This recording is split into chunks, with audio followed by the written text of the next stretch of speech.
മുൻ മുഖ്യമന്ത്രി K കരുണാകരന്റെ 14ാം ചരമവാർഷികത്തോടനുബന്ധിച്ച് Nettissery all പരിസരത്ത് നാഷണൽ കോൺഗ്രസിന്റെ നേതൃത്വത്തിൽ അനുസ്മരണ യോഗവും പുഷ്പാർച്ചനയും സംഘടിപ്പിച്ചു. അനുശോചന യോഗത്തിന്റെ ഉദ്ഘാടനം കെ ഗോപാലകൃഷ്ണൻ നിർവഹിച്ചു. മുൻ മുഖ്യമന്ത്രി ലീഡർ കെ കരുണാകരന്റെ 14ാം ചരമവാർഷികത്തോടനുബന്ധിച്ച് നെട്ടിശ്ശേരി ആൽ പരിസരത്ത് ഇന്ത്യൻ നാഷണൽ കോൺഗ്രസിന്റെ നേതൃത്വത്തിൽ അനുസ്മരണ യോഗവും പുഷ്പാർച്ചനയും നടത്തി. ഒല്ലൂക്കര മണ്ഡലം Congress committee president K Gopalakrishnan അനുശോചന യോഗം പുഷ്പാർച്ചന നടത്തി ഉദ്ഘാടനം ചെയ്തു. യൂത്ത് കോൺഗ്രസ് നേതാവ് ജെൻസൺ ജോസ് കാക്കശ്ശേരി അധ്യക്ഷത വഹിച്ച യോഗത്തിൽ മുൻ മേജർ സുബൈദാർ കെ ഉണ്ണികൃഷ്ണൻ മുഖ്യപ്രഭാഷണം നടത്തി.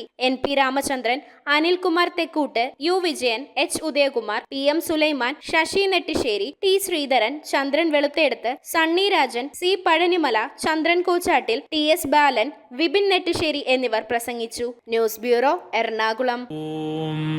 നമോ ഭഗവതേ വാസുദേവായ ധന്വന്തരയേ അമൃതകലശഹസ്തായ സർവാമയ വിനാശനായ ത്രൈലോക്യനാഥായ മഹാവിഷ്ണവേ നമഃ.